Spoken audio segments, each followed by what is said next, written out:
بآواز بلند صلوات.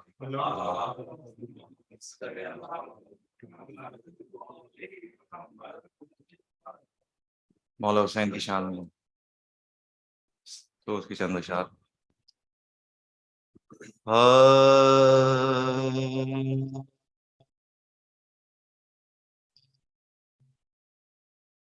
اجل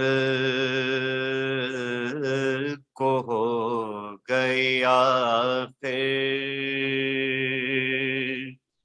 کو ماتما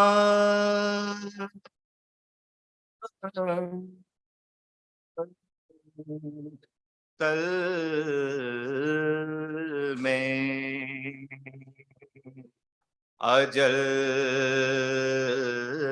کو ہو گیا خیر کو ماتما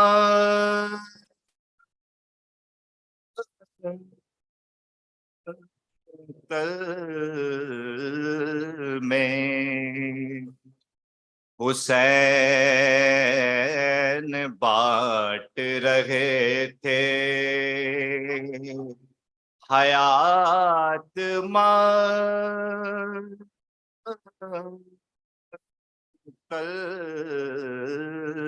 میں وہی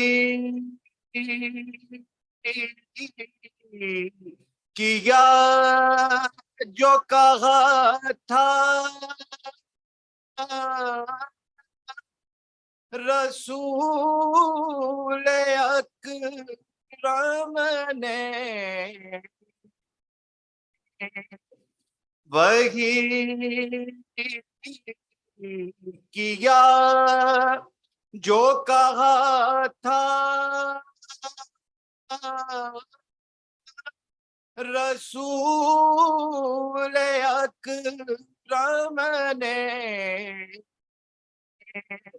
رکھی حسین نے ناداں کی بات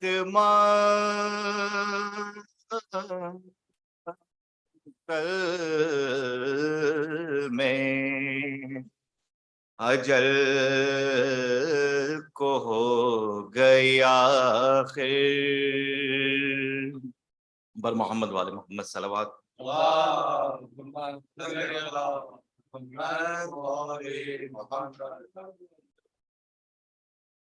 ایک سلام کی چند اشعار جناب شاہ کاظمی صاحب کا لکھا ہو.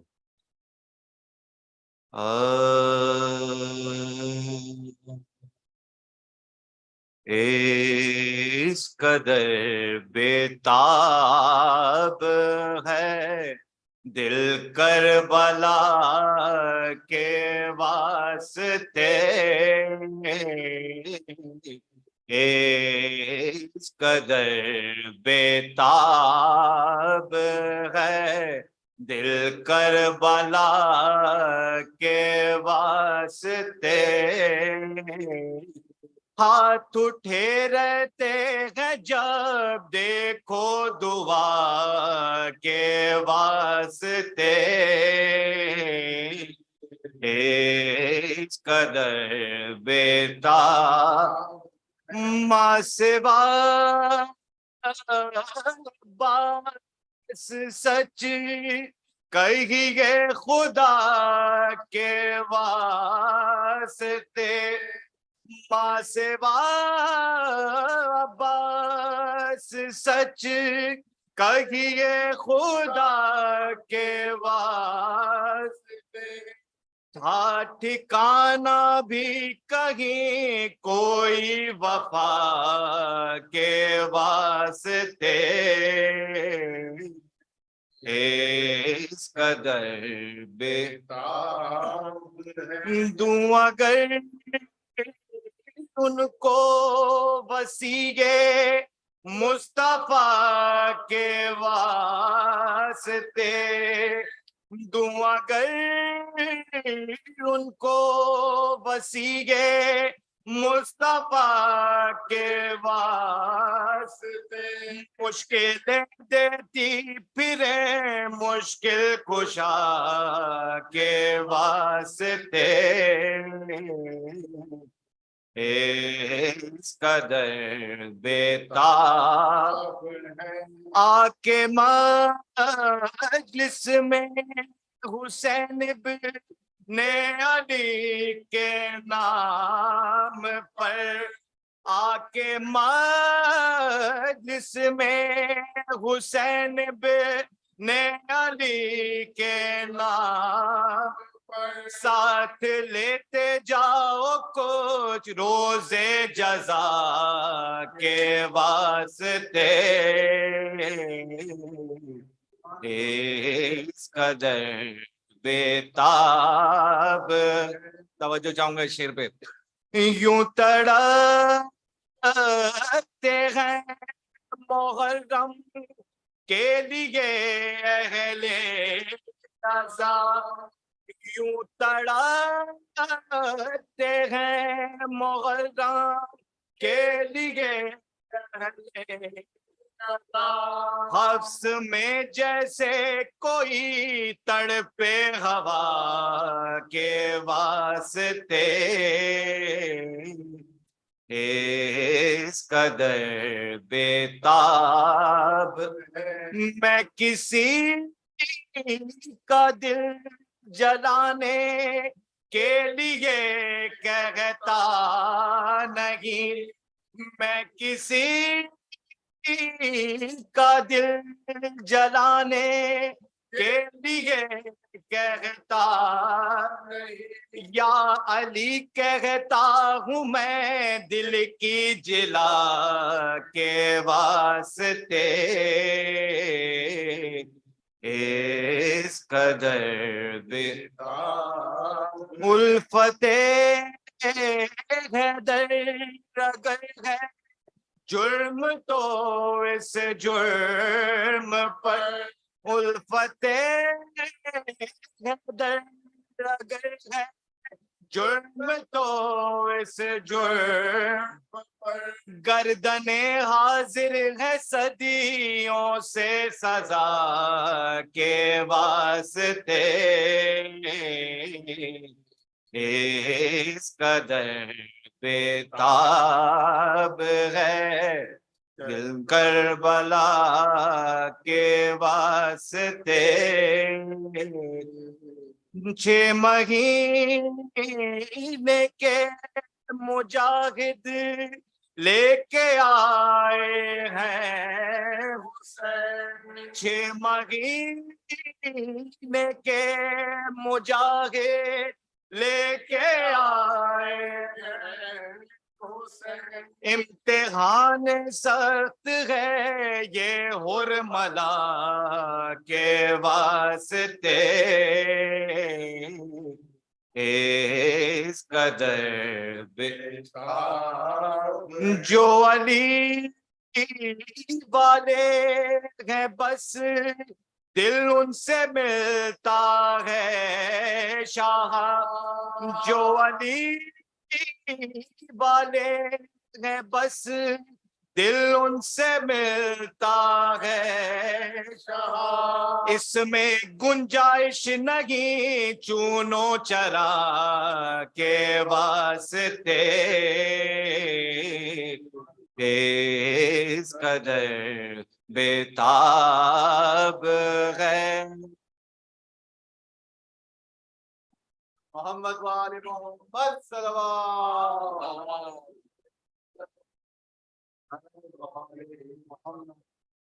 سورہ فاتحہ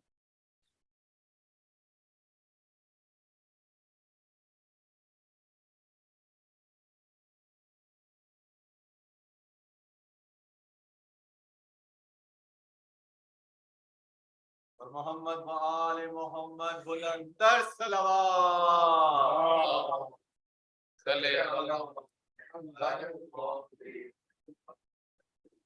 مرسی کے چند بند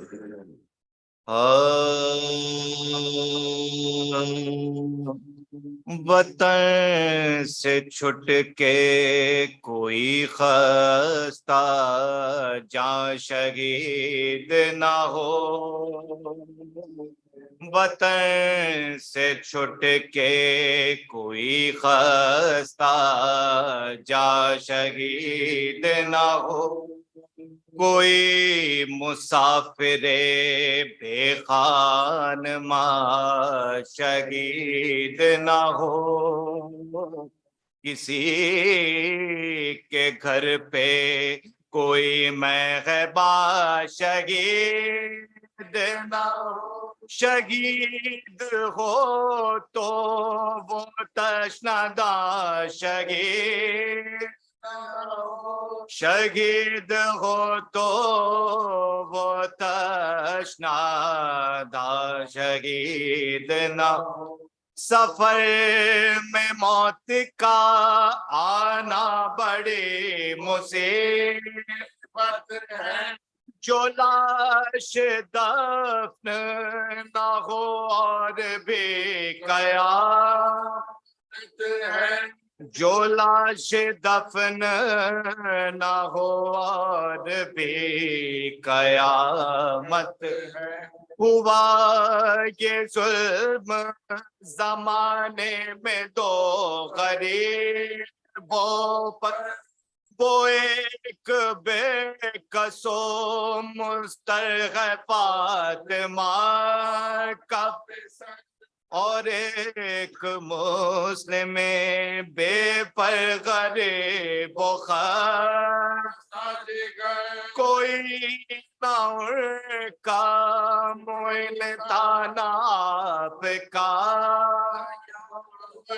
کوئی نہ ان کا معین تھا نہ آپ کا، کلک یہ تھا کہ شہ مشرقین بھی بچھڑے، پرائے دیس میں دونوں عین بھی، پرائے دیس میں دونوں یہ سن کے آہا بری اور کہا بدی در نہ بیٹھتے تیرے در پر کہیں جو ہوتا، کہاں لیا جنہیں فکر ہوگی ہے، یہاں بغیر نہ بھائی نہ زوجہ، یہاں بہن ہے نہ بھائی نہ زوجہ، نہ جانے وہ بھی یوں ہی غم پہ ہیں کہ چین حسین غم سے جدا ہم جدا حسین، حسین ہم سے جدا ہم جدا حسین سے ہے، وطن سے چھٹ کے بر محمد وال محمد صلوات.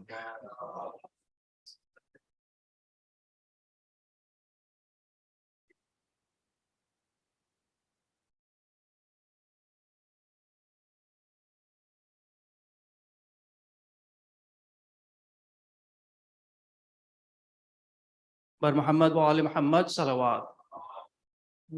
صلی علی محمد وآل Muhammad وعجل فرجهم. Please recite as a loud salawat for brother Farhan Jafri صاحب. کافی لوگ جو ہیں وہ of course you know کہ یہ سیاٹل سے آئے یہاں پر ریسائٹ کرنے کے لیے، بہت سے لوگ جو ہیں وہ انتظار کر رہے ہوتے ہیں کہ انہیں کوئی بلائے تو وہ پھر آئیں گے. تو imagine the humbleness of this person کہ جو کہ یہاں پر آئے ہیں پڑھنے کے لیے but he did not wait for anybody to call him. MashaAllah. بر محمد وآل محمد صلوات. اللہم صلی علی محمد وآل محمد وعجل فرجهم. A few announcements before we invite Dr. Saab to the member.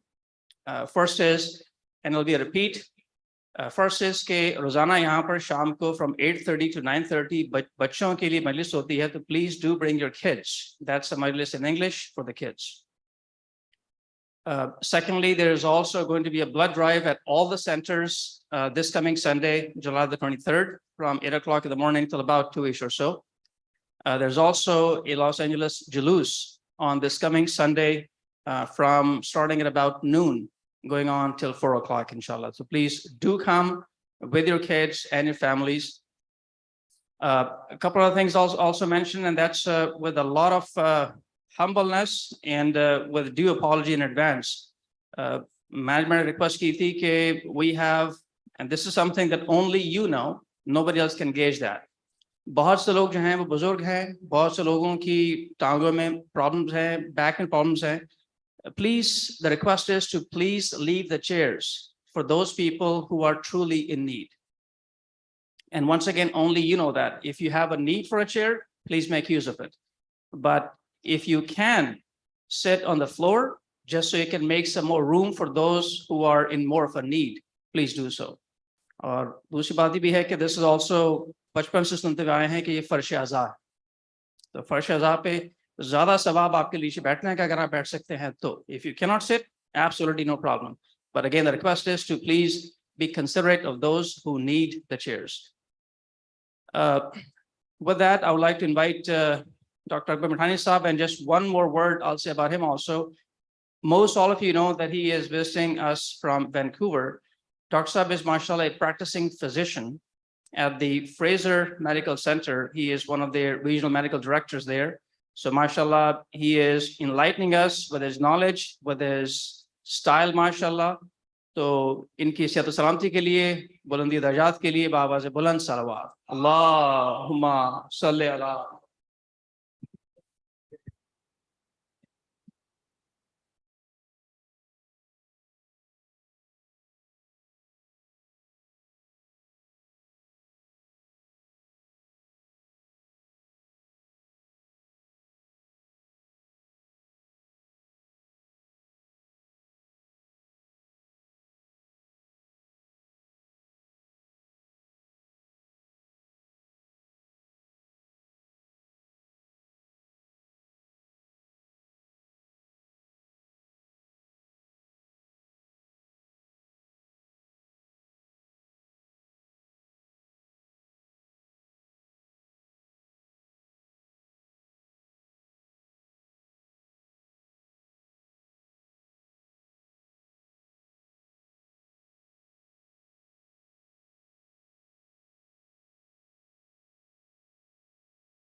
بسم الله الرحمن الرحيم. الحمد لله رب العالمين، والصلاة والسلام على أشرف الأنبياء والمرسلين، شفيع المذنبين وخاتم النبيين، نبينا وشفينا وحبيب قلوبنا وطبيب نفوسنا أبي القاسم محمد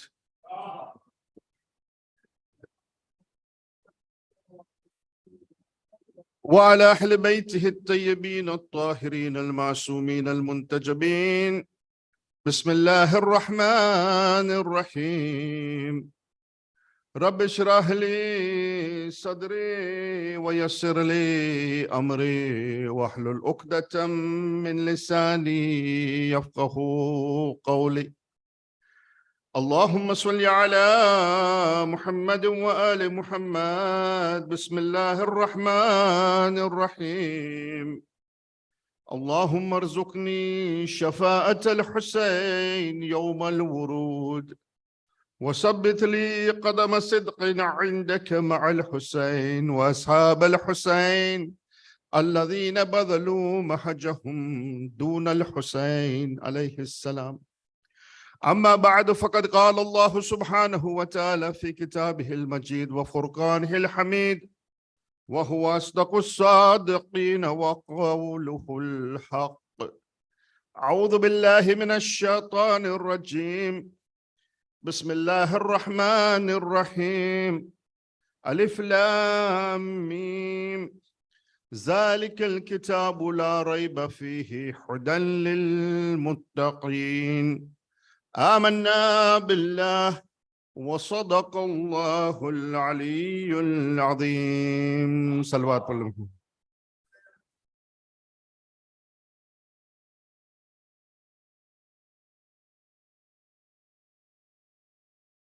आगे आ जाए प्लीज एक लाउड सलवात बर मोहम्मद व आले Mohammad सलवात.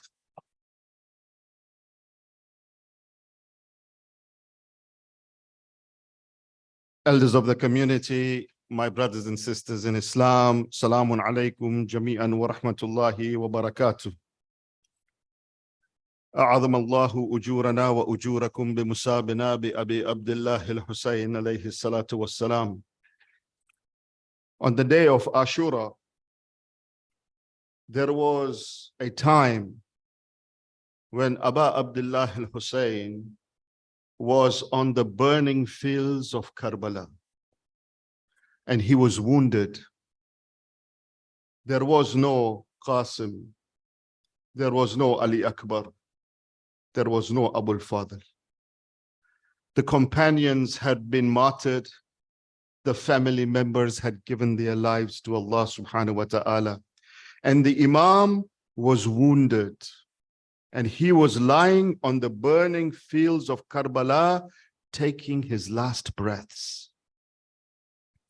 As he was lying on the burning fields of Karbala, the army of Yazid did not know whether Aba Abdullah al-Hussein was alive or if he had died, because the body was motionless. It was still. It was lying in the field of Karbala.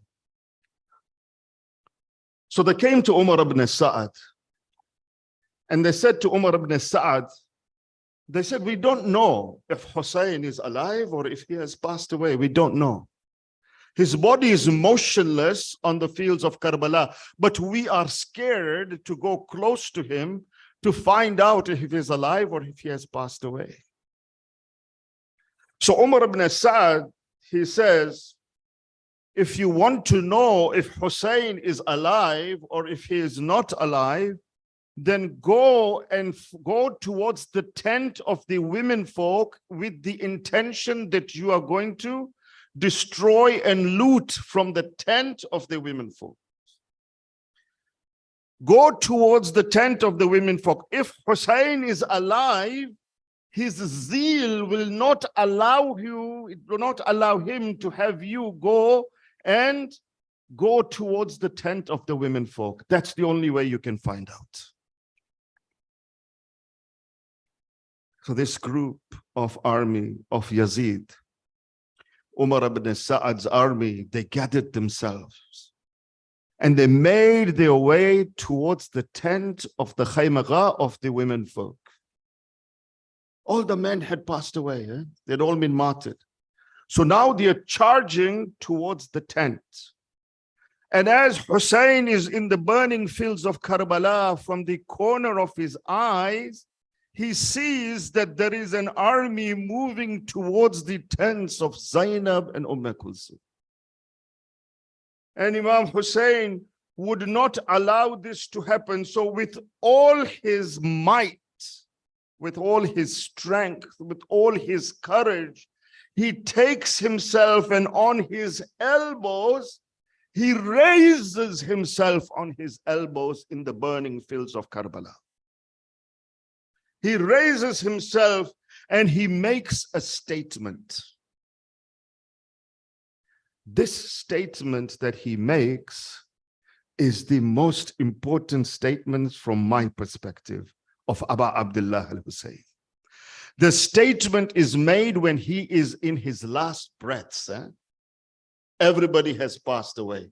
Hussein is wounded in his last breaths as he sees the army of Yazid moving towards the tent of women folk. He raises himself and he says, Waylakum ya Shi'at ala Abi Sufyan.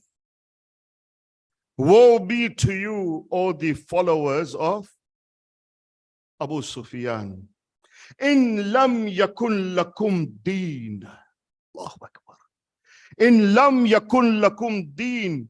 وكنتم لا تخافون في المعاد فكونوا أحرارا في دنياكم. What a statement of Abu Abdullah al-Hussein. In lam yakun lakum deen. وكنتم لا تخافون في المعاد وَكُونُوا أَحْرَارًا فِي دُنْيَاكُمْ. He says to the people, he says to the army of Yazid, that if you don't have the deen with you, if you don't have the religion with you, in lam yakun lakum deen, if you don't have the religion with you, and you do not have the fear of the day of judgment, فَكُونُوا أَحْرَارًا فِي دُنْيَاكُمْ. At least be a free human being. At least be a free human being. Be a free human being from your animalistic desires.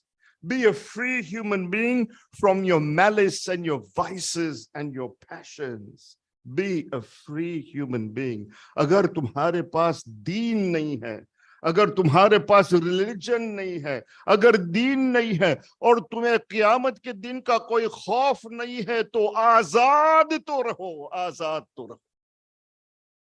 At least be a free human being. فَكُونُوا أَحْرَارًا فِي دُنْيَاكُمْ. This shocked the group.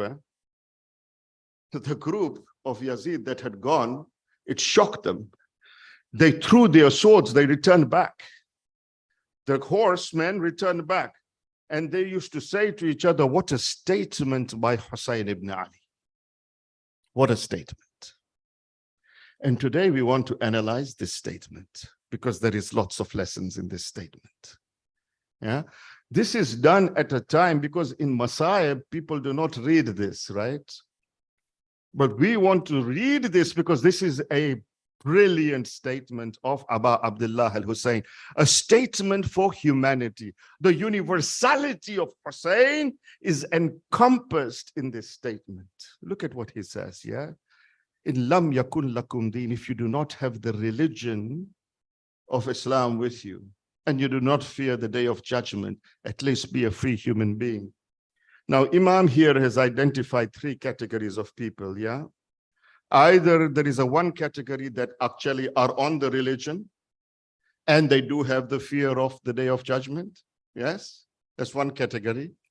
There is another category of people who are not on the religion, and they do not have the fear of the day of judgment, but they are free human beings.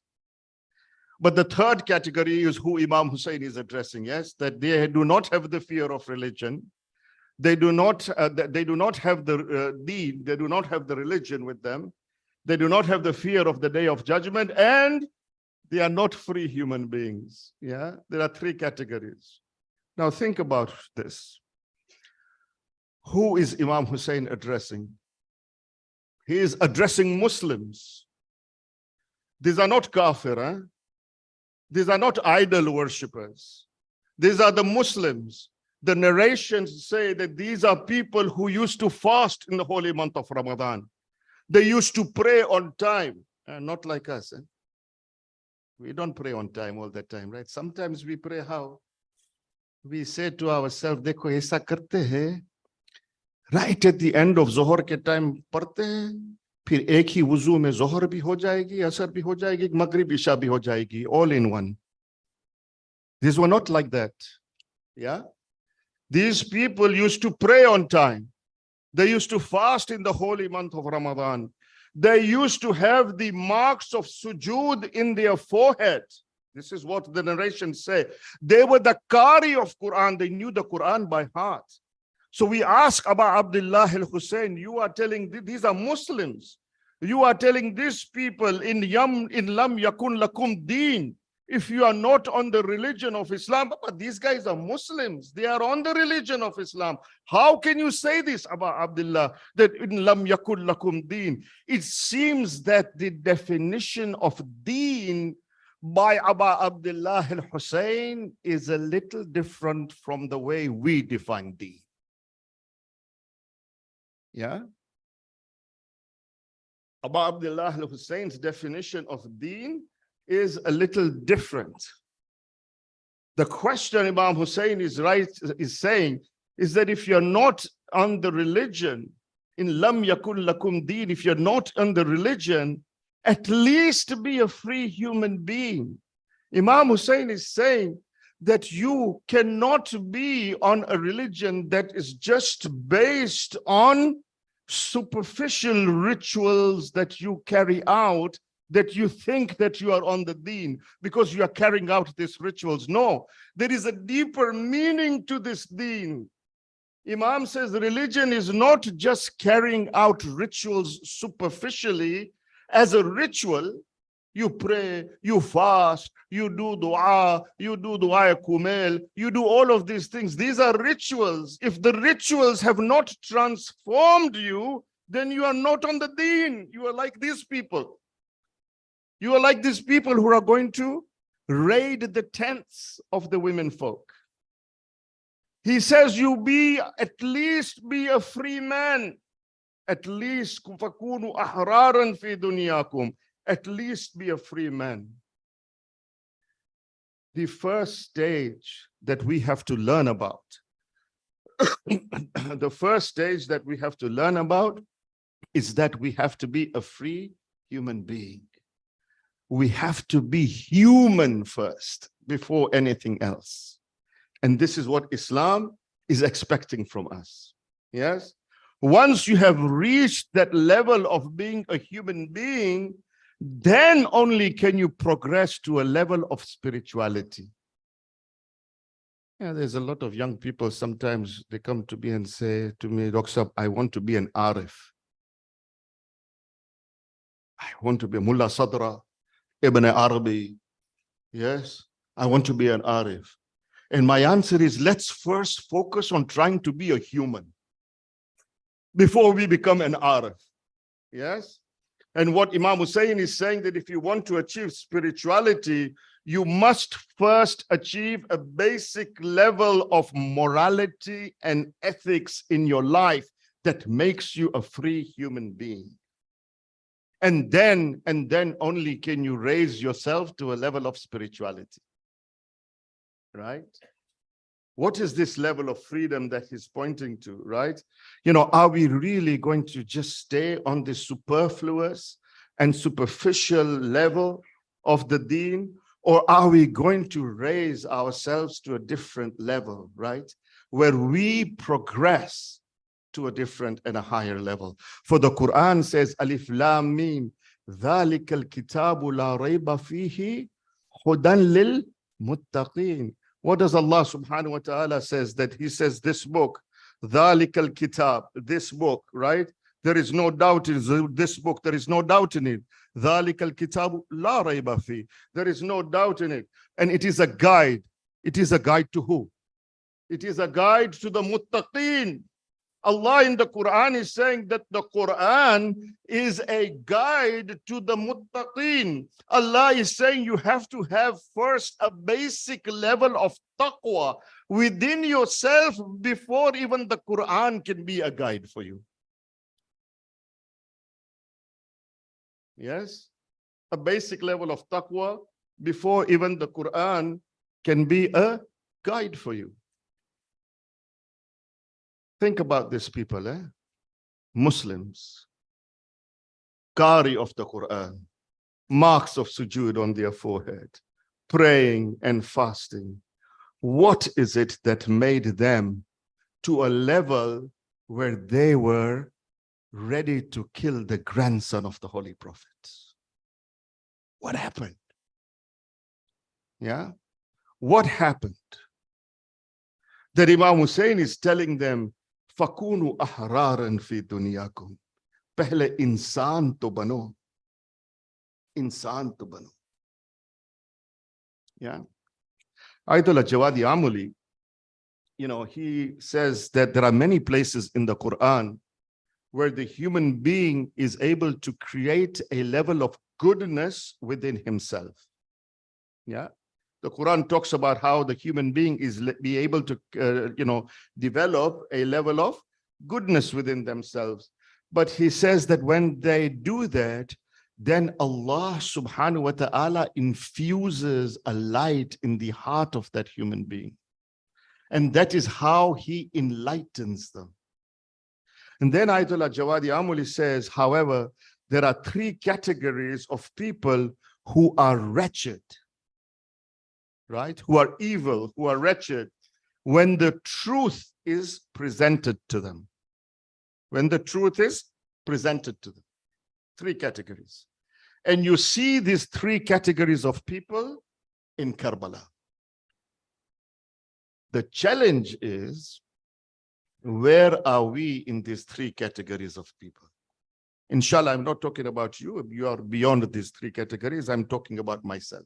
So please don't wear the topi. The topi is not for you. The topi is for me. Yeah. So there are three categories of people. Ayatollah Jawadi Amali says that are wretched, that are evil.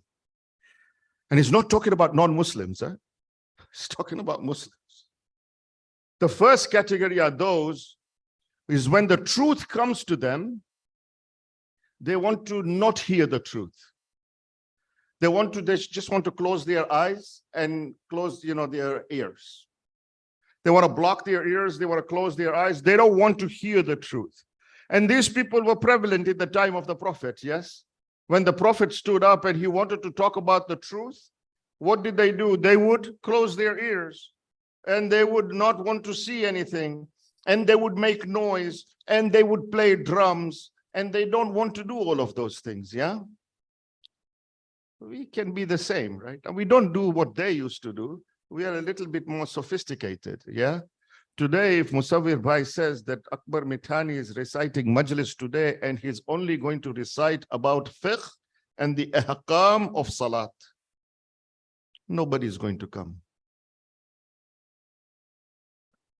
I'm telling you, nobody, I wouldn't come. And so sometimes we think to ourselves, we are very smart. We think that we know the deen very well. We are very smart. We say to ourselves, if there is a fiqh law, if there is a jurisprudential law, if I don't know about it, then I won't be held accountable. So it's better not to know. Then I can plead ignorance on the day of Qiyamah. Allah will say to me, why did you not do your wuzu properly? You say, mujhe nahi pata. I didn't know. And of course, Allah bichara will say, okay, but he didn't know, so let him go. This is the thing that we have in our mind, right? So this is this first group, this category, that they don't want to hear the truth. They want to not, if the truth presents to themselves, they want to shut their eyes and close their ears. The second group is that group which hears the truth, which understands the truth, which knows the truth, yes, but they are not willing to accept the truth. They are not willing to act upon the truth. They know the truth. They know and they understand the truth, but they do not want to act upon the truth. Not only that, they reject the truth. Not only that, they even fight against the truth. Classic example of this, Umar ibn Sa'ad. Classic example of this. Umar ibn Sa'ad, who knew the truth, understood the truth, absolutely, and knew exactly what the status of Abu Abdullah al-Hussein was, right? Understood the truth, but what did he do? He rejected the truth. Not only did he reject, but he fought against the truth. Umar ibn Sa'ad, that's the second category. The third category is the most dangerous. The third category is a group that hears the truth, but has now lost the capacity to distinguish what is right from what is wrong. Just lost that capacity completely. And the classic example of this is Yazid. La'natullahi alayhi. These are the three categories of people. These are the three categories of people that Abu Abdullah al-Hussein was addressing in the statement that he made in Lam Yakul Lakum Deen. ولا تخافون في المعاد فكونوا أحرارا في دنياكم. The question for us is, where are we in this continuum of these three categories? We have to reflect, right? Now the question is, of course, so what happens? What causes people who are Muslims, who are followers of Ahlul Bayt even, who do their salat, they fast in the month of Ramadan, they are qari of Quran, what happens that they fall into one of these three categories? What are the causes? So we want to analyze the causes. Now there are many causes. I want to talk about only three. The first cause that causes you to be amongst one of these categories, yes, the first cause is the deficiency in your moral and ethical character. The inhumanness in your character. The reason is your akhlaq. Yes, your morality and ethics have been so deficient that it now puts you into this category. Allah subhanahu wa ta'ala in the Quran says, وَجَاهَدُوا بِهَا وَاسْتَيْقَنَتْهَا أَنفُسَهُمْ ظُلْمًا وَعُلُوًّا فَانْظُرْ كَيْفَ كَانَ عَاقِبَةُ الْمُفْسِدِينَ. Allah subhanahu wa ta'ala in this ayah, he talks about in this verse about Fir'aun and the people of Fir'aun, the men of Fir'aun who were with him, who rejected the truth despite having yaqeen, the Quranic ayat says. They had certitude, they had yaqeen, but they rejected the truth. Why did they reject the truth? Zulman wa uluwa. Because they did zulm, they oppressed themselves by the disobedience of Allah subhanahu wa ta'ala wa uluwa, and they were arrogant. It was their arrogance, right? So they had a deficiency in their moral and ethical character. You know, Malik Ashtar, I talked about the other day, right? Malik Ashtar. So Malik Ashtar, once he was walking in the streets of Kufa. As I was walking in the streets of Kufa, he walked in the alleyway and there was a shopper, a grocer. And a grocer, he had come out, he had had, you know, some food. So he had a big tapela. Whatever. Barasa tapela. So he had a big bowl and there was probably some food in it, you know, that the family had eaten. So he had come just out of his shop and he had washed it. He was washing it with some water to clean it. And just as Malik was walking, he threw the water. And the water hit the face and the body of Malik. Now, he's not an ordinary man, eh? He's Malik Ashtar. Malik Ashtar, people used to hear his name and they used to tremble. It's Malik Ashtar. So Malik Ashtar has this water fell and he thought it was very funny. So he started to laugh and he thought it was a joke. So he started to laugh. The color of Malik changed. But then something happened to Malik. Malik just calmed down and he walked away. Now this man, he was laughing. He said, this was quite funny. Eh? I threw water, it went on that man. Did you see his face? You know, it was quite funny. So the grocer who was next to him, he says, bro, do you know who that guy was? And he says, no, I don't know who he was. He said, that was Malik Ashtar. When this guy heard the name Malik Ashtar, he said, that's Malik Ashtar? He says, yeah, that's Malik Ashtar, man. So this guy, he now got worried. He was trembling. He thought to himself, Malik has now gone to his house to get his sword, and this is his toast. Right? So he started to follow Malik. He ran behind Malik. He saw that Malik entered Masjid Kufa. And as Malik entered Masjid Kufa, he followed him. Malik had already started his salat. He was reciting some mustahab salat. Yes, Malik was reciting salat. So this man had to wait. He's trembling, he's sweating, he's anxious. And when Malik finished his salat, he went to Malik. He fell on the feet of Malik and he said, "Oh Malik, I am so sorry. I didn't know it was you. I did that. I thought it was funny. I am so sorry. Please forgive me. Please don't kill me. I didn't know it was you." And Malik smiled at him. He said to him, "Don't worry. When I came to the mosque, I recited my salat and asked Allah subhanahu wa ta'ala to forgive you for your behavior." Building your moral and ethical character. Yeah?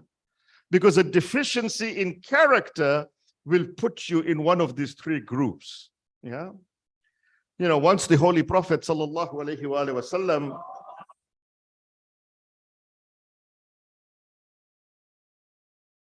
he asked Amirul Mu'mineen Ali ibn Abi Talib salawatullahi wa salamu alayhi,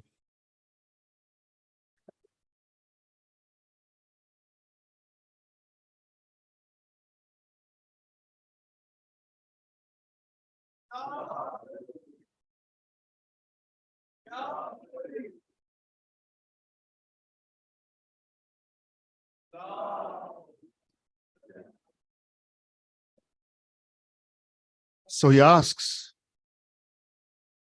the Holy Prophet asks Amirul Mu'mineen, he says, "Oh Ali, what would you do if a person came to you and behaved rudely with you?" The Holy Prophet is asking Amirul Mu'mineen. I'd love to be a fly on that wall. So Amirul Mu'mineen, he replies, he says, "Ya Rasulullah, I would act kindly towards him." So the Holy Prophet said, "What if that person continues to behave rudely to you?" And Amirul Mu'mineen says to the Holy Prophet, he says, "Ya Rasulullah, I would continue to behave kindly towards him." Now the Holy Prophet says, "Oh Ali, what if this person is so stubborn, he is stubborn enough not to stop his rude behavior towards you, and he may even be abusive to you? What would you do then?" And Amirul Mu'mineen says, "Ya Rasulullah, if this man is stubborn enough not to stop his rude behavior towards me, why should I not be stubborn in making good behavior towards him?" Makarimul akhlaq.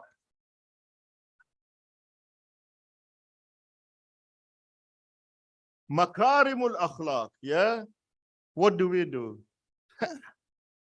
If I am rude to you, man, I'm going to hear about it, right? And I'm going to hear about it right there and then. I ain't going to wait, right? I'm going to hear about it right there and then because I'm not waiting for you, right? It's a tit for tat culture, isn't it? That's the culture that we're in, right? It's a tit for tat culture. But if we are followers of Ali, what does Ali say? No, if you are stubborn in your rude behavior towards me, I'm going to be stubborn in my kind behavior towards you. And then you'll see how that person will change. Because a person who's rude towards you, if you're kind towards them, they got nothing. They have nothing else. This is the first cause of being in one of those three categories that you found in Karbala. Yeah. The second cause is constant and persistent sinning. When a person continuously and persistently sins, his heart turns dark. Every sin has an effect on the heart of that person. Don't think of small, we have this thing. Ye chota sa guna hai, ye bada sa guna hai. This is a small sin, this is a big sin. The Aimma tell us that the sin that you think is small, you're thinking that it is a small sin makes it into a big sin. So we think this way, don't we? Constant and persistent sinning. And Allah subhanahu wa ta'ala says that when you have constant and persistent sinning, your heart, it has an effect on your heart. And there is a mark every time you have a sin, there is a mark on your heart. And then your heart becomes so blackened, it becomes so dark that Allah subhanahu wa ta'ala now seals your heart. That is why He has left the doors of istighfar and tawbah open for you. So that when you sin, you do istighfar and tawbah so that you can try and rub that black mark from the heart so that it doesn't come to a time when it becomes completely darkened and sealed.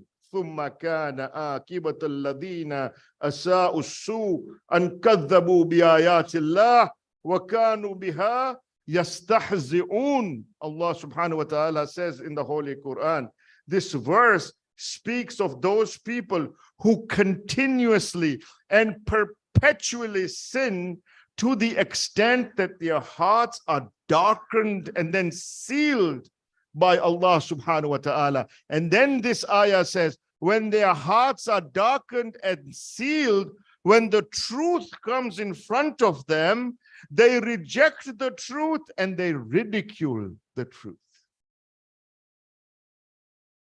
This is the same ayah that Janab Zainab salamullahi alayha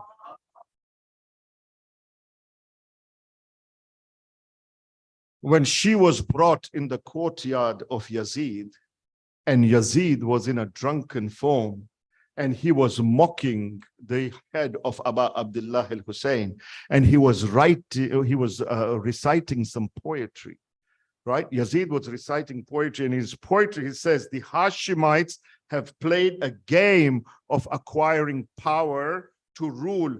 Otherwise, he says, there never came any message, nor was there any revelation. He denied prophethood and he denied wahi. And when he said that, Janab Zainab quoted this ayah to him, that you have persistently and continuously sinned in such a way that your heart has been sealed by Allah subhanahu wa ta'ala. And now when the truth is in front of you, you not only reject it, but you are ridiculing it. Yeah. And this is a message for the sinners. The sinfulness behavior might result in complete disbelief of Allah subhanahu wa ta'ala and the denial of the truth. We take sinning very, very lightly, honestly. We take it very lightly. We think it has no effect on us. It has an effect on your heart. And it will get you to a, see, we then say what? I don't know what's happened to our youth. We have to have youth programs. We have to do this for the youth. We have to do that for the youth. We have to make this. Why are the youth not coming? What is the problem? The problem is in us.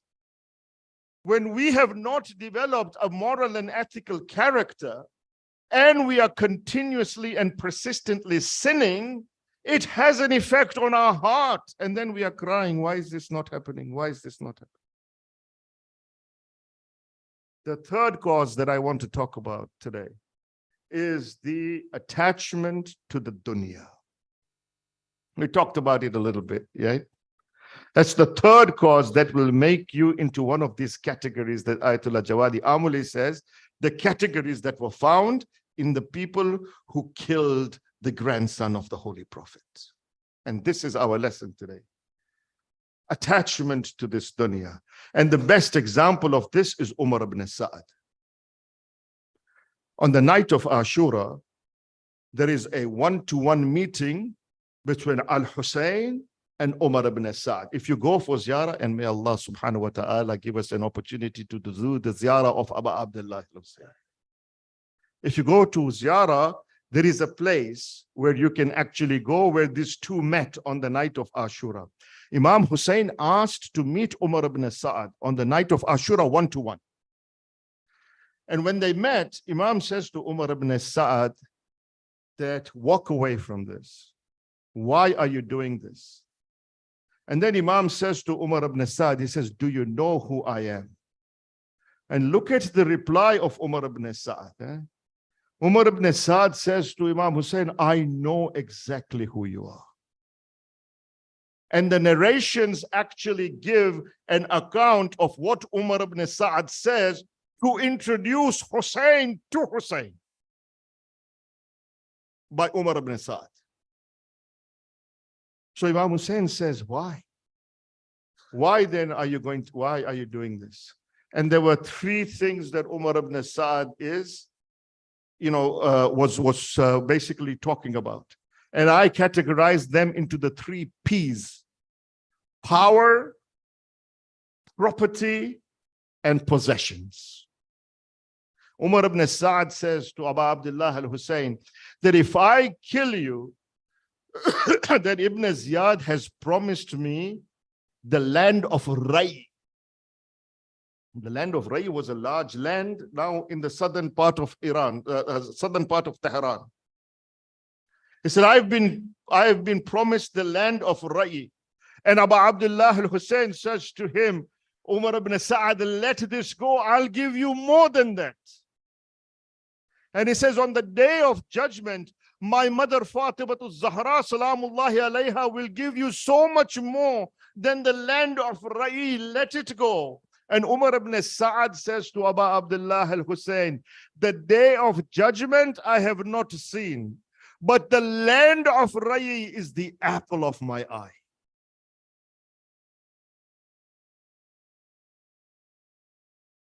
In lam yakun lakum deen, wala takhafuna fil ma'ad. Land of Ray is the apple of my eye. And Umar ibn Sa'ad is not an ordinary man. He was the alim of his time. He was the faqih of his time. When people used to have a jurisprudential question, they would go to Umar ibn Sa'ad. There is a narration that when this qafila was going from Kufa to Sham, they went through a point in the middle of the day when there was a desert storm, right? A sandstorm. And it was time for Zohar. They've just killed Abu Abdullah. And the heads of the shuhada are on top of their spears, but they now want to pray on time. So they came to Umar ibn Sa'ad and they said to Umar ibn Sa'ad, we are in the middle of a desert storm, a sandstorm. We do not know where the sun is because we cannot see. Yeah. So we don't know where the Qibla is. So Umar ibn Sa'ad says to them, don't worry. Look at the face of Hussein. For the face of Hussein is always facing towards the Qibla. It's Umar ibn Sa'ad. Not an ordinary man. But so attached to the worldly desires, the materialistic desires, grounded himself in materialism, because of property, power, and possessions. How many of us are in that category? Yeah? That we are so attached to our property and the power that we have and the possessions that we have. And sometimes the power goes to the head, doesn't it? Yeah. And it doesn't matter whether you are the head of a community or a CEO of a major organization. You could be the head of your family and you have the power. Yeah. Allah subhanahu wa ta'ala in Hadith Qudsi says, Abdi, Allahu Akbar. See how merciful this Lord is, right? He says, oh my servant, Abdi, khalaqtul ashya'a li ajli. He says, oh my servant, I have created the entire universe for you. I have created everything for you. Wa khalaqtuka li ajli. But you, I have created for myself. We've switched it. We've flipped it. Yes. He has created the dunya for us. We think that we are created for the dunya. So we are in constant pursuit of the dunya. And our attachment to the dunya comes when we are tested, yeah? It comes when we are tested. And we sell this deen very cheaply. Very cheap. Sometimes we do riyah. Show off. our worship is to show off. Eh? You know, I used to tell my friends that in Africa, it's not in Pakistan, India, most of you from Indo-Pak, I'm talking about myself, please.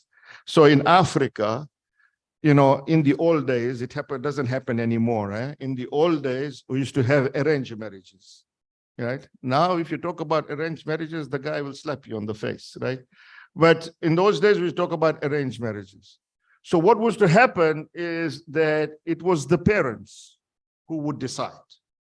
कि ये रिश्ता सही है, रिश्ता अच्छा है, right? What's the first question that the father would ask of the guy? The first question the father would ask is, does he pray? Does he fast? Does he come to the mosque? Now we say, okay, does he drive a Beamer? You know, is it a 7 Series or is one of the new i4s that he's driving? What is it, right?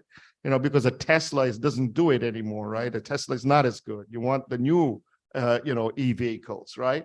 So what does it drive, right? Is it an e-tron? Is it, well, what is it, right? That's what we are going to ask. What's the bank balance like, right? In those days, the father would ask, does he pray? Does he fast? So this young guy, because he wants to marry this girl, he has to impress his father-in-law to be. So now he waits until the father-in-law is going to come to the mosque. And as soon as the father-in-law enters the mosque, he starts to pray. You know, and he stands up and he says, Allahu Akbar. And then after Surah Al-Hamd, he recites Surah Al-Baqarah. Right? To impress the father-in-law, right? That's how it used to happen. This was Riyah. And sometimes we are very smart in doing Riyah. Yeah? You know, so sometimes I will tell Musawir Bhai, I remember you every night in my Salatul Layl. You are one of the 40 names. Now, the reason I'm telling him that is I want him to know that I recite Salatul Layl in the night. Yeah? We are smart in Riyah. Somebody came to Ayatollah Bahjat and he says to Ayatollah Bahjat, he says, I can't help it, man. I just do Riyah all the time. I show off all the time. And Ayatollah Bahjat said, no problem. Show off as much as you want. Do Riyah as much as you want. This guy is sitting next to Ayatollah Bahjat. He said, you know, Agha, I don't know, maybe, you know, his blood sugar is a little low today. I don't know what is happening. What is he saying? So the guy says, no, Agha, you didn't understand. I'm telling you, I do a lot of Riyah. I do a lot of showmanship. I show off a lot. And Agha replies, he says, do as much as you want. It's okay. So the guy says, I don't understand, Agha. And this is, you know, Riyah is one of the cardinal sins, one of the major spiritual sins. Agha Bahjat, you know, Ayatollah Bahjat, he says to him, he says, do as much Riyah as you want, but do it with Allah subhanahu wa ta'ala. Recite 2 rakat salat and then tell Allah subhanahu wa ta'ala, what did you think of my salat? Don't do Riyah to other people. Do as much Riyah as you want, but do it with Allah subhanahu wa ta'ala. We sell our deen very cheaply. Huh? One of the times where we sell our deen cheaply is during weddings. Huh? Weddings में सब कुछ चलता है, शादी है यार, शादी है, सब कुछ चलता है, right? In the weddings, music भी चलता है, थोड़ा Bollywood होना चाहिए, right? Music भी चलता है, थोड़ा dancing भी चलता है, mixed gathering हो, music हो, dancing हो, लोग क्या कहेंगे? Right? What will people say? Oh, Dr. Sahab, it's very tough. सामने वाले हैं ना, वो कबूल नहीं कर रहे. They want the reception with the dancing and the music. सब कुछ चलता है, right? And sometimes we are so smart that we have weddings, we have dancing, music, whatever, but we start with hadith kisa because we want to bless the wedding. What is this deen? Huh? What are we practicing? In lam yakun lakum deen, wala takhafuna al-ma'ad, fakunu ahraran fi dunyakum. Who are you trying to kid? And this, my friends, is the three causes that gets you into those three categories. And it will destruct you. It makes you wretched, so that even when the truth comes in front of you, you may reject the truth and may not only reject it, but will fight against it. Be careful, because Karbala has taught us lessons.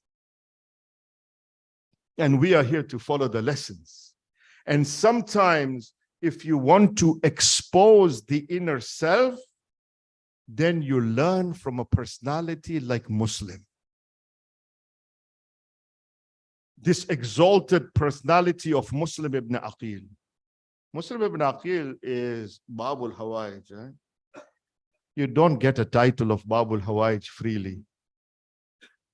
There are 4 Babul Hawaij in Iraq. 4.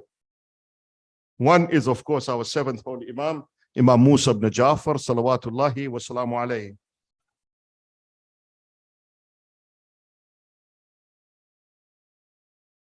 One is Abu al-Fadl Abbas, alayhi salam.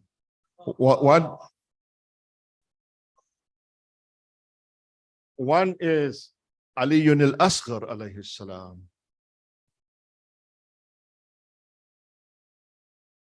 And the 4th Babul Hawaij is Hazrat Muslim.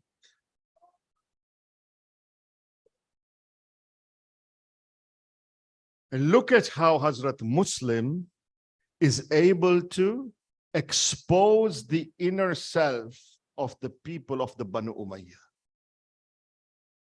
This is when you are away from these 3 categories, when your moral and ethical character is at the highest level, when there is no reason for you continuously and perpetually sinning, and you do not have the attachment to this world, then the Imam in the ziyarah of Muslims says what? Ashhadu annaka madayta ala ma madha alayhi badriyun.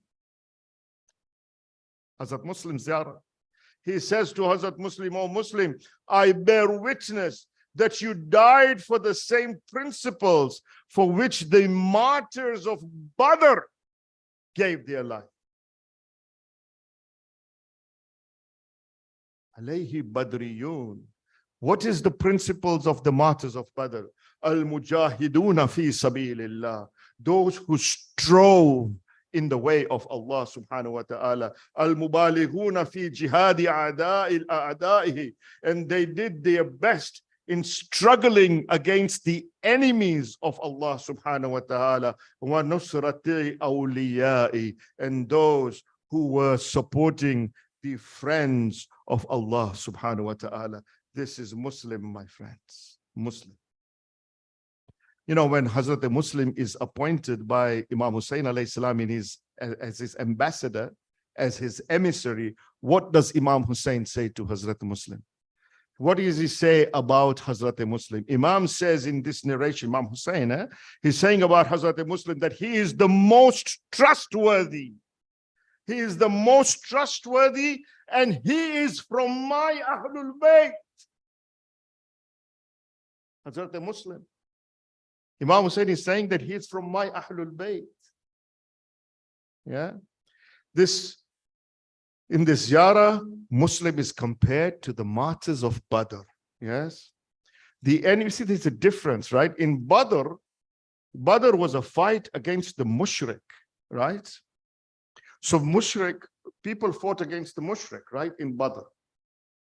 But the status of Muslim is so high because Muslims' fight was against the kuffar and the mushrik whose shirk and kufr, whose shirk and kufr was hidden in the garment and the veil of Islam.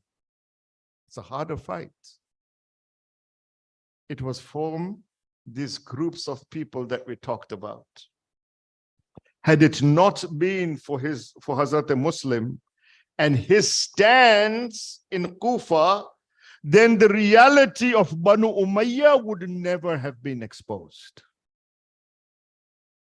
It would never have been exposed. Just as the Prophet had prayed to Allah subhanahu wa ta'ala, the Prophet prayed to Allah for Badr. What did he say? He said to Allah subhanahu wa ta'ala that if we don't win this today, if we don't win this battle, then the Islam that I have brought is going to be destroyed. We will not be able to save it. Islam will be destroyed. It will not survive. The martyrs of Badr fought for the survival of Islam. Muslim fought for the salvation of Islam.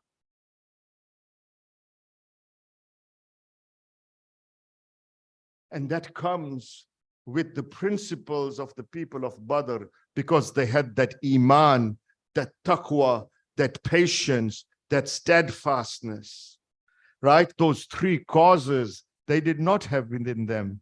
The same three causes Muslim did not have within them. There was a high level of morality and ethics. There was no persistent sinning, and there was no attachment to the dunya. No attachment to the dunya, whether he had 1,000 followers with him, or whether he was in that Salatul Isha in Masjid Kufa, when he looked back, there was maybe 1 or 2 people with him, and whether he was on that Darul Imara about to be slaughtered, where he was alone and there was nobody with him. It didn't matter to Muslim. His fear and his tears were not of weakness of him.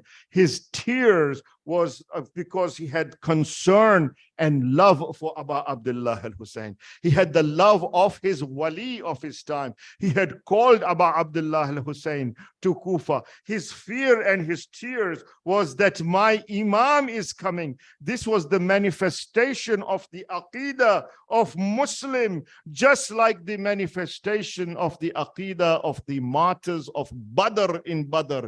Muslim was manifesting the same Aqidah in Kufa for the start of the event of Karbala. The Aqidah that was wilayat centric. All about my wali, all about my Imam, yes? Just like Amirul Mu'mineen and Hamza showed in Badr, you know, what they showed in Badr as their commitment to the Holy Prophet, Muslim shows in Kufa the commitment to Abu Abdullah al-Hussein by his own way, in the way that he was able now to expose the inner reality of the Banu Umayyah. Muslim. And when you get to that stage, you have this tawakkul, you have this trust in Allah, you have this refuge in Allah. And Muslim had that refuge in Allah subhanahu wa ta'ala. The last words of Muslim, as he is in Darul Imara, his last words were what? Assalamu alayka ya Aba Abdullah. And the narration said to us that one of the last words of Abu Abdullah al-Hussein in Karbala, as he went up into the sand dunes of Karbala, and when he said, Hal min nasirin yansuruna, he turned his head towards Kufa and he said, where are you, Muslim and Hani, my beloveds, where are you? Muslim is alone in Kufa. The Kufians were scared. Ibn Ziyad has, with his fear, had changed the colors of the Kufians. Alone, Muslim is now hunted in the streets of Kufa. Muslim comes to a home and he sits outside this home. He sits outside his home. He is thirsty. He is tired. He has been running all day. An old lady comes out of the house. She looks at Muslims and she says to him, oh Muslim, she says to him, oh Sheikh, who are you and what are you doing here? Do you not know that the time in Kufa is delicate right now. Why is it that you are sitting here? This lady, her name was Taw'a, and she says, Taw'a says to Hazrat Muslim, what are you doing here? And Muslim looks at this lady and he says to her, you do not know. He says to her that I am just asking you to give me a few drops of water. I have been running all day in Kufa, in the streets of Kufa. I have only one worry. My worry is that I have called my Aka Abu Abdullah al-Hussein to come to Kufa. My worry is that he will come to Kufa, and the people of Kufa have turned against him. When this woman hears that this is Muslim and she's waiting for Abu Abdullah al-Hussein, she was a muhib of the Ahlul Bayt. She was a lover of the Ahlul Bayt. She gives refuge to Hazrat Muslim. As she gives refuge to Hazrat Muslim, Muslim enters the house. A few hours later, the son of Taw'a, whose name is Bilal, he comes home. He finds out that Muslim is in his house. The attachment of the dunya was in his heart. He goes to Ibn Ziyad and he says to Ibn Ziyad that Muslim is in my house. Ibn Ziyad sends an army. A fight occurs between Muslim and the army of Ibn Ziyad. Ibn Ziyad's army now arrests a Muslim. They bring Ibn Ziyad to the palace of Kufa. Ibn Ziyad now gives the order. He says, I want to make an example of Muslim. He says to his people, I want you to take him on top of the palace. I want you to take him to Darul Imara. And then on top of the palace, I want you to behead Muslim. I want the people to see the beheading of Muslim. And then I want you to take the head of Muslim. And I want you to put the head on Muslim and hang it on the door of Kufa. So whoever enters Kufa will see the head of Muslim. But then Umar ibn Sa'd says, I want you to take the body of Muslim and I want you to tie the body of Muslim with a donkey and I want you to drag the body of Muslim in the streets of Kufa. Azadaro, this is what happens to the body of Muslim. In the meantime, Janab Muslim is being killed and Abu Abdullah al-Hussein is moving towards Kufa. He gets the news of the brutal killing of Hazrat Muslim. He says to Janab Zainab, Inna lillahi wa inna ilayhi raji'un. He says to Janab Zainab, oh my sister Zainab, I want you to go and get Hamida for me. Hamida is the daughter of Muslim. Azadaro, Bibi Zainab comes and she brings Hamida to Imam al-Hussein. Imam al-Hussein takes Hamida. He puts her on his lap. He starts to take his arm and he starts to show affection and love towards Hamida. Ruqayya, the wife of Muslim, sees this. She immediately understands what's going on. She starts to weep. Imam says, Inna lillahi wa inna ilayhi raji'un. Your father Muslim is no more. He has been martyred. Janabe Sakina comes to Hamida. She says to Hamida, oh Hamida, do not worry Hamida, for consider my father as your father. And then Janabe Sakina turns towards Abu Abdullah al-Hussein and she says to Abu Abdullah al-Hussein, oh my father, is this the way that you treat the orphans? Is the orphans treated with such love and affection? Little did Sakina know that in Sham-e Ghariba, the orphans are not treated with love and affection. You will be there. You will feel the slaps of shimmer. You will feel the tearing away of the from your ear شام غریبہ. عزاداران حسین, جب یہ لوٹا ہوا قافلہ کربلا کے بعد کوفے کی جانب آیا ہے, جب کوفے آیا ہے, آخری مصائب پڑھ رہا ہوں, دل تھام کے مصائب کو سننا. اگر آنکھوں سے آنسو آئے تو مسلم باب الحوائج ہے, باب الحوائج کا وسیلہ دے کے اپنی دعاؤں کو مانگ لینا.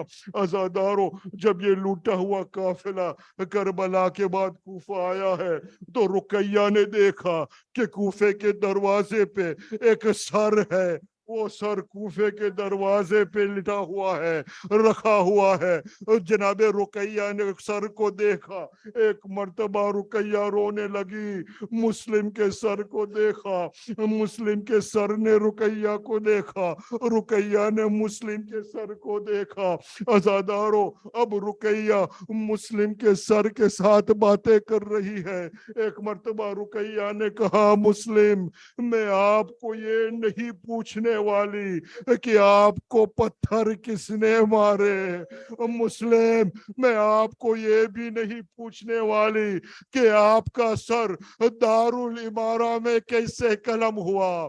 مسلم, میں آپ کو یہ بھی نہیں پوچھنے والی کہ آپ کی لاش کو ان لعینوں نے کوفے کی گلیوں میں, کوفے کی بازاروں میں کیسے گھسیٹا. اے مسلم, آپ مجھے یہ مت پوچھنا کہ کربلا میں ہمارے سب کیسے مارے گئے. مسلم, آپ مجھے یہ مت پوچھنا کہ 3 دن کی بھوک اور پیاس ہم نے کیسے برداشت کی. مسلم, ہمیں یہ مت پوچھنا کہ ان لعینوں نے ہم پہ کتنے ظلم کیے, ہمارے خیمے جلائے, ہمارے سر سے ہماری چادریں چھینی, ہمارے ہاتھ پسے گردن باندھے گئے. لیکن مسلم, آخر میں ماں ہوں, ایک سوال کرنا چاہتی ہوں. رقیہ کہتی ہے, مسلم, جب کوفہ آئے تھے تو میرے 2 ننھے ننھے بچوں کے ساتھ آئے تھے. مسلم, میرا سوال ہے, میرے 2 بچے کہاں ہیں؟ میں رقیہ سے کہوں گا, بی بی, مسلم کا سر تڑپ جائے گا, یہ سوال مت کرنا. آپ کے بچے ابن زیاد کی زندان میں دفن.